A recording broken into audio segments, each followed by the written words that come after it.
Hey everyone, it's Dr. RAMANI. Let's talk about something that you don't think will ever happen in a narcissistic relationship, but sometimes the narcissistic person actually cops to their toxic behavior and then there'll be a twist. Let's take a look at that.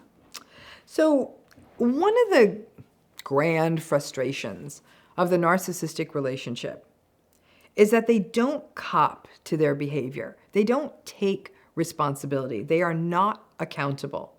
They may even simply deny that they did the bad thing. And this is everyday life for anyone who is in a relationship like this. However, it really is too simplistic to say that it just goes that way, even though that tends to be the norm. That sometimes they actually may cop to their bad behavior.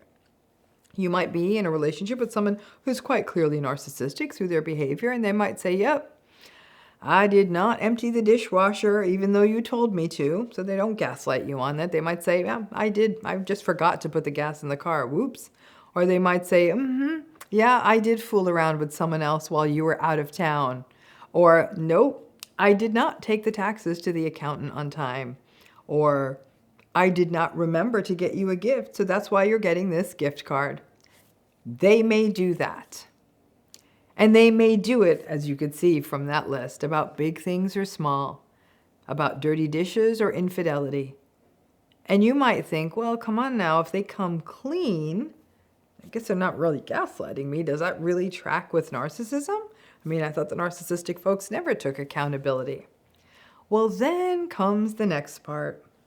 Because when they do cop to it, what may happen then is that they turn around and bring you into their vortex. So it may play out more as, nope, I did not empty the dishwasher. Yep, I guess I am a dick, right? But you know what? You're no better than me. You're all about yourself, aren't you, and your stupid career and your business trips. And you treat people like me like they're your assistants, expecting me to do shit like emptying the dishwasher. You're not even there for the kids all the time.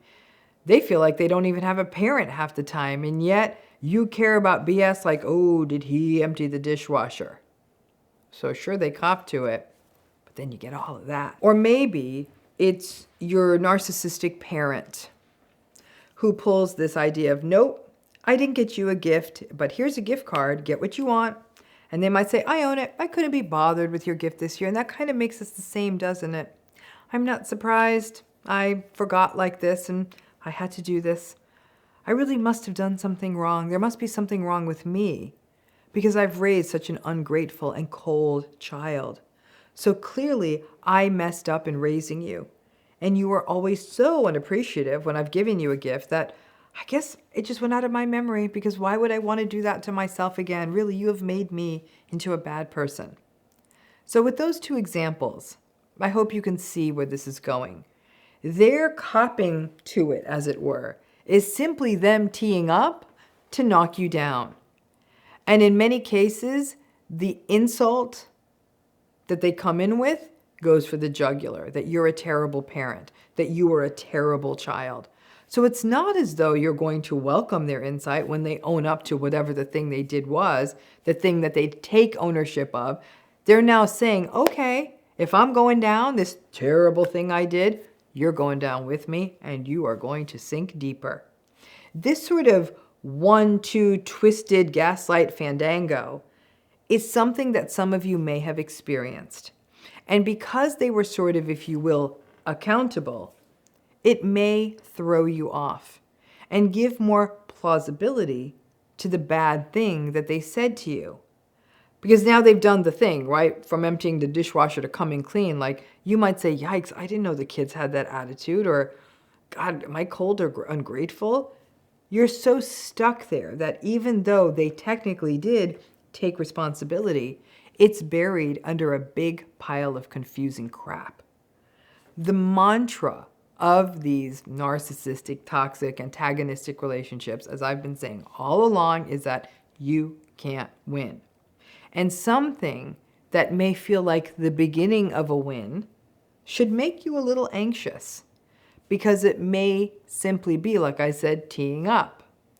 The narcissistic person is not going to unfurl their mistakes, their failings, or anything else, anything that would bring up shame, without getting some kind of win out of it. And that win may be to destabilize and punish you, being the victim, leaving you feeling as bad as they do on that day, whatever it is.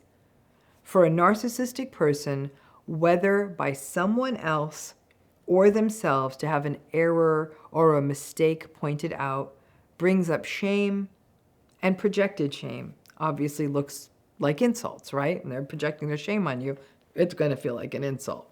So instead of doing a traditional straight up gaslight, the whole, you never told me to empty the dishwasher, or I did get you a gift, didn't you get it in the mail? They sort of switch up their game. Honestly, I believe that in the grand scheme of things, this curvy gaslight is worse. Because when you are traditionally straight up gaslighted, it's usually a denial. Didn't do it, didn't happen, you must have lost it. And then that gets backed up with, you have memory problems, you are crazy, there is something wrong with you. But that, once you get it, you get it. I mean, you understand that gaslighting. But with this sort of twisty, turny gaslight, they are implying that you are toxic too. Not just impaired, you have memory problems, but toxic. And often these insults will play on vulnerabilities of yours. I am not always a good parent. Maybe I'm not always thankful enough for my gifts, or I'm not a good daughter. Whatever it may be, you are going down with the ship. And because the thing that initially comes at you is not traditional denial, you might even be like, okay, here's denial. I see what we're doing. We're getting ready for gaslighting. But when it's not that, and rather it's them copying to something that they did, you aren't even on the lookout for the rest of the gaslighting destabilization process. Now, hopefully, you are. Some of you may be wondering, okay, a missed present, a dishwasher, emptying thing, smaller stakes. But in that list I gave you at the top of the video, what if they did drop a bomb like infidelity? You know, some other big one. What does that look like? It may look like perhaps you were questioning their travel plans, or how late they were out or coming home, or that they were really weirdly out of touch. And they hit you with, yep, okay, fine, you caught me, yep. I did make out with that woman, I don't know, at that convention in Vegas. I was drunk, and you know what? I kind of don't feel bad. I gotta say, I love, though, how every time we were at the kids' soccer games, and I mean every time, right here in front of my face, you make it a point to talk to that kid's father. I mean, you actually dress up for the damn soccer games. You wore heels to a soccer game. Who does that? And whoops, did you forget the little button on your blouse? So watching that not only makes me look like a foolish ass cuckold to everyone at the school, no thanks. And I got to tell you, the word around the other parents is that you are weird and gross and inappropriate, and you make other people uncomfortable. So yeah, for an hour, someone else made me feel attractive. It sure felt better than every weekend than looking like that guy at the kids' games.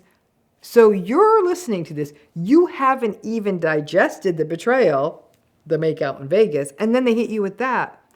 Good luck with responding to that in real time. It's not easy. It may even feel impossible. Most people might even just walk away, just walk out.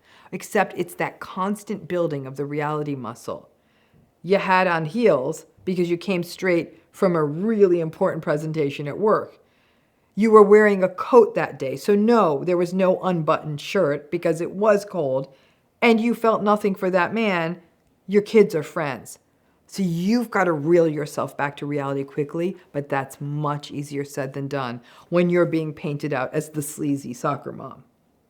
Every day, people write in and send me one more variation of what they've experienced in these relationships, and it's so important to know how there is so much variation.